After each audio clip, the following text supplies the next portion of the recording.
معنی یہ ہے اللہ کی کتاب جو کہتی ہے وَأَنْتُمُ الْأَعْلَوْنَ إِن كُنتُم مُؤْمِنِينَ، وہ بات صحیح نہیں ہے، اللہ کی کتاب سے اعتماد اٹھ گیا ہے۔ اب اگر اللہ کے بندے اٹھ کر یہ ثابت کریں وہ کتاب و سنت بالکل حق ہے، تم جس آج دین کے اوپر ہو یہ جھوٹا دین ہے، تم کو دین تمہارا ہے احمد ابن حنبل، ابن تیمیہ، ابن قیم کا، اہل حدیث کا، دیوبندیوں کا، بریلیوں کا اور حنبلیوں کا، سعودیوں کا، یہ تمہارا دین ہے جن کے اندر یہ ہے کہ نبی صلی کی قبر میں زندہ ہے، ہر مردہ زندہ ہے، اعمال اللہ کی بجائے نبی صلی پر پیش ہوتے ہیں۔ ہم کہتے ہیں اللہم صلی علی محمد، اے اللہ محمد صلی اللہ علیہ وسلم پر رحمت فرما، اور فرشتے عربی بھی نہیں جانتے، اللہ کے نبی صلی پر جا کر پیش کر دیتے ہیں۔ یہی محمد ابن عبد الوہاب نے لکھا ہے اپنی کتاب التوحید میں، جس کو توحید کا تحفہ کہا جاتا ہے۔ یہی ان کے بیٹے کا میں دکھایا ہے کہ ہاں اللہ کے نبی صلی اللہ علیہ وسلم ان کا فتویٰ فوٹو دیا ہے کہ اس قبر میں زندہ ہے، وہاں کوئی درود سلام پڑھے تو سنتے ہیں۔ اللہ کے نبی صلی اللہ علیہ وسلم فرمائے وفات کے بعد جنت الفردوس میں سب سے اچھی جگہ ہے، وہاں میں پہنچ جاؤں گا، لیکن ان لوگوں نے بند کر دیا ہے اسی قبر کے اندر۔ اور پھر یہ ہے کہ امام احمد ہیں، ان کو کچھ نہ کہو، اللہ کو جھٹلائیں، اللہ کے نبی صلی اللہ علیہ وسلم کی تکذیب کریں، کفر شرک پھیلائیں، اور اس کے بعد ان کو کچھ نہ کہو۔ اور اللہ جب سوال کرے گا کہ ما لکم لا ترجون اللہ وقارا، کیا ہو گیا تمہیں؟ ان کا تمہارے وقار تھا میرے دشمنوں کا جو تابوت بنے ہوئے تھے، تم نے ان کے کفر کرنے کے بجائے تم نے مجھ سے ان کو آگے بڑھایا، میری کتاب کا انکار کیا۔ اس وقت جو جواب دینا ہے اس کا آج سے انتظام کر کے اور سوچ لیجئے کہ اس وقت کیا جواب دیں گے۔ اس وقت ایک ہی موقع ہے، دین حق کی دعوت اٹھے اور بتایا جائے کہ تابوت کہاں ہے، کون ہے تابوت، جل کہاں سے آئی ہے، قبر پرستی کی شرک کہاں سے آیا ہے، کس نے مہیا فرمایا ہے۔ اب درختوں کے پتوں کو صاف کرتے ہیں، جڑ میں جہاں سے یہ زہر بھرا ہو گیا ہے اس جڑ کی نشاندہی کرتے ہوئے گھبراتے ہیں۔ اللہ توفیق دے، کھول کر اعلان کے ساتھ یہ سب سے بڑا حصہ سے اللہ کے نبی صلی اللہ علیہ وسلم نے سب سے پہلے عربوں میں جس نے شرک داخل کیا ہے اس کا نام، اس کے باپ کا نام، اس کے قبیلے کا نام لیا، اس کی جو حالت تھی یہ بتائی، کہا عمرو ابن لوہی الخدائی، جس نے سب سے پہلے شرک اور بت پرستی اور باباؤں کے نام کے اوپر جانور چھوڑے کا طریقہ رواج دیا ہے عربوں کے اندر، اس کو میں نے جہنم کی آگ میں دیکھا ہے کہ پیٹ پھٹ گیا تھا، آنتیں باہر نکلی ہوئی تھی اور وہ اپنی آنتوں پر اس طرح سے چکر لگا رہا تھا، کچل رہا تھا جیسے ایک گدھا جب چکی کے اندر لگایا ہوتا ہے گھومتا رہتا ہے۔ اور پھر بتایا اس کا نام عمرو ابن لوہی الخدائی۔ آپ نے یہ سنت ہے آپ کی، آپ نے نام لے کر بہت کم نام لیے ہیں لیکن نام لے کر بتایا سب سے پہلے جو امت ابراہیمیہ کے اندر شرک لانے والا، کفر لانے والا ہے وہ عمرو بن لوہی الخدائی ہے، اور امت محمدیہ کا جو سب سے پہلا مشرک شرک لانے والا ہے اس کا نام ہے احمد ابن حنبل۔ یہ سنت کیا تقاضا کرتی ہے مجھ سے کہ ایک ایمان کے ساتھ ایماندار اعلان کرے بغیر کسی خوف و ہراس، تب انشاءاللہ کام کھڑے ہوں گے، تحقیق کریں گے، اور جب یہ بات ثابت ہو جائے گی کہ یہ بات صحیح ہے تو ان کی باتوں پہ نہیں، یہ بزرگوں اور اماموں کی باتوں پہ نہیں پھر پلٹیں گے اس کی طرف۔ اس کے لیے اللہ کے نبی صلی اللہ علیہ وسلم نے فرمایا تھا ترکت فیکم امرین، دو چیز۔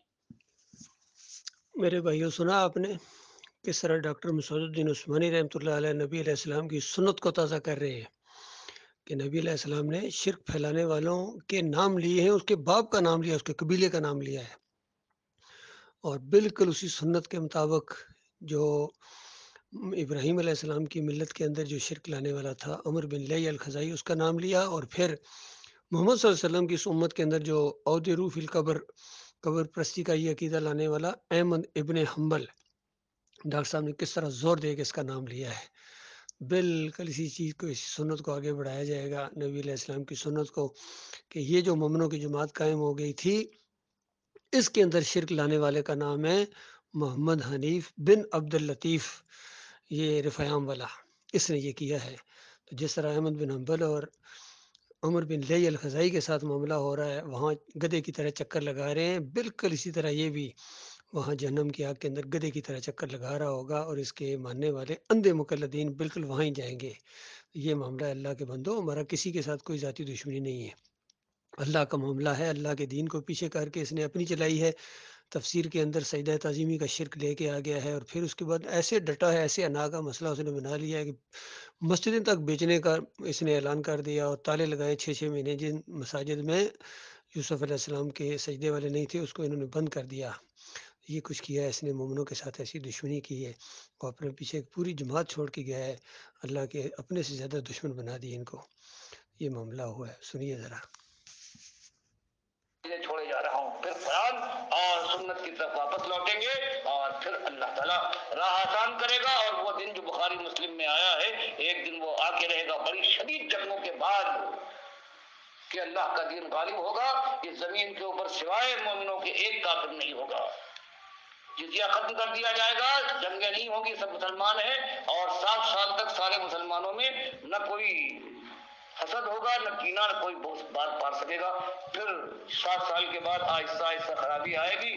پھر ایک ہوا چلے گی، مومن مر جائیں گے اس ہوا کے لگ جانے سے، باقی جو کافر مشرک ہو چکے ہیں وہ رہیں گے زندہ اور وہ مزے کر رہے ہوں گے. اللہ ان کو دنیا بے حساب دے گا اور یہ خرمست یہ مبتلا ہوں گے کہ ان کے اوپر قیامت کا زلزلہ آئے گا. تو اصلی مسئلہ اس لیے کہ جو اعتماد قرآن سے ہٹ گیا ہے کہ ایمان کی کوئی قیمت ہے، سمجھتے ہیں ہم ایمان پر قائم ہیں اور پھر ہم دلیل ہو رہے ہیں. تو یہ بات، اور ایک بات ہے کہ ایک ہی بات کہ یہ بات آئے، دنیا منہ پر تھوکے، ہر جگہ لگ جائے، امت کا متفقہ فیصلہ کہ ڈاکٹر عثمانی یہ مرتد ہے اور یہ کافر ہے، یہ بات الگ رہی. لیکن جو اس کو مانتا جائے گا، جس وقت بھی چاہے غربت میں آنکھ اس کی بند ہونے لگے اور یا عیش کے اندر، اللہ کے فرشتے آ کر خوشخبری دیں گے کہ لکم فیہا ما تشتہی انفسکم ولکم فیہا ما تدعون. ایمان پر جواب مردو جمے رہے ہو، ہمیشہ کا عیش ہے. اب گالیوں کی پرواہ نہ کرو. تو آج آپ سے بھی یہ درخواست ہے کہ اگر اللہ کے یہاں یہ چاہتے ہیں کہ ایمان پر قائم ہو تو اللہ نے قاعدہ بنا دیا ہے کہ صرف لا الہ الا اللہ پڑھ کر اور نمازیں پڑھنے کے بعد نہیں، بلکہ بتایا اصلی آدمی وہ ہے وَمَن يَكْفُرْ بِالطَّاغُوتِ وَيُؤْمِنْ بِاللَّهِ فَقَدِ اسْتَمْسَكَ بِالْعُرْوَةِ الْوُثْقَىٰ. جو طاغوت، جو اللہ کے دشمن ہیں، ان کی آج پیروی ہو رہی، ان کی نشاندہی کر کے ان کو بتائے گی صحیح معنوں میں سب سے بڑے دشمن اللہ، اس کے رسول کے اور اس کے بندوں کے یہ ہیں. توحید کو شرک میں بدل ڈالا ہے انہوں نے. جو امت غور کیا آپ نے؟ ڈاکٹر مسعد الدین عثمانی رحمۃ اللہ علیہ کہہ رہے ہیں کہ سب سے بڑے انسانیت کے اور اللہ کے دشمن یہ ہیں جو توحید کو شرک میں بدلی کر دیں. یہ کیا ہے محمد حنیف نے، منور سلطان نے، قاری خلیل الرحمان نے، حکیم رمضان نے اور رفعت نواب نے، زرار بٹ نے، ان سب نے، چودھری اشرف نے، سب نے مل کے توحید کو شرک میں بدلی کر دیا ہے. اور پھر کہتے ہیں ان کو کچھ نہ کہو، ہمارے امیر جماعت رہے ہیں، سابقہ امیر جماعت رہے ہیں، اسی شرک پر مرے ہیں. ڈاکٹر عبداللہ نے اسی گدی کے اوپر بیٹھے اور اس سے زیادہ اللہ کا دشمن بنا دیا اس نے جماعت کو. اللہ تعالیٰ ان کے فریب سے ہمارے بھائیوں کو نکالے. اب پتہ چلا ہم ڈاکٹر عثمانی رحمۃ اللہ علیہ کے ساتھی ہیں، ہمارا انداز بھی وہی ہے، ہمارا عقیدہ بھی وہی ہے، اور بالکل ہم کسی کی پرواہ نہیں کرتے ہیں. کسی پر چوٹ لگے، اور یہ بہت بڑی مثال قائم ہوئی ہے کہ اب دوسرے ہم سے یہ امید نہ رکھیں. ہم نے امیر جماعت کو، جس کے ساتھ ہماری اتنی محبت تھی، جب اس نے اللہ کی بات کو پیچھے کر کے اپنی بات کو آگے لایا ہے تو ہم نے اس کی خبر لی، ہم نے اس کی گردن پکڑ لی ہے. تو اب کوئی اور ہم سے یہ امید رکھے کہ اس کے لیے نرمی کی جائے گی تو سوال ہی پیدا نہیں ہوتا ہے. کا جو مومن کی طریقہ ہونا چاہیے اس کو شیعت میں تبدیل کر ڈالا ہے اور ان کی جیت کاری جا رہی ہے. اللہ مجھے بھی توفیق دے اور پروردگار سننے والوں کو ایمان کا تقاضا یہی ہے کہ اللہ کے علاوہ کسی اور سے خوف نہ کریں. اقول قولی ھذا واستغفر اللہ لی ولکم. کس انداز سے ڈاکٹر صاحب کی یہ دعوت کا کوئی نچوڑ اور خلاصہ اور لب لباب سامنے آ گیا. اللہ کے بندوں، اب بھی اگر اس راستے پر نہیں چلو گے، کیونکہ یہ ایمان کا معاملہ ہے کہ اللہ کے علاوہ کسی سے نہیں ڈرنا ہے، بے خطر اس دعوت کو آگے بڑھانا ہے، ایمان کی شمع کو ہم نے بجھنے نہیں دینا ہے. اگرچہ ہمارے ساتھی کم رہ گئے ہیں لیکن اصلی اور خالص اور ہیرے رہ گئے ہیں، باقی سارا کچرا نکل گیا. یہ خبیث سارے نکل گئے ہیں اور نکلتے رہے، اس سے پہلے نکلے ہیں. ڈاکٹر صاحب کی زندگی میں کمال عثمانی نکلا تھا، پھر اس کے بعد امیر بادشاہ نکلا، عبدالقادر سومرو نکلا، غضنفر چشتی نکلا، بخت زدہ نکلا، مولوی بشیر نکلا، ہادی نکلا اور بخت زدہ، اور اس کے بعد آہستہ آہستہ محمد حنیف خود اپنے لشکر کو لے کے نکلا ہے. اس سے پہلے جو اور بھی نکلے ہیں انہوں نے بھی راستہ ٹیڑھا کرنے کی کوشش کی تھی. یہ سرفراز کی زیر نگرانی، سعید احمد کی زیر نگرانی نکلا ہے گروہ، پھر وہ آگے گروپوں میں تقسیم ہو گئے. لیکن اصلی ساتھی جو ڈاکٹر صاحب کے رحمۃ اللہ علیہ کے، الحمدللہ ہم وہ ساتھی ہیں اور بالکل ہم جمے ہوئے ہیں. ایک لمحے کے لیے، ایک بال برابر ہم اس دعوت سے پیچھے ہٹنے کے لیے تیار نہیں. یا ہماری جان جائے گی یا دعوت غلبہ پکڑے گی انشاءاللہ.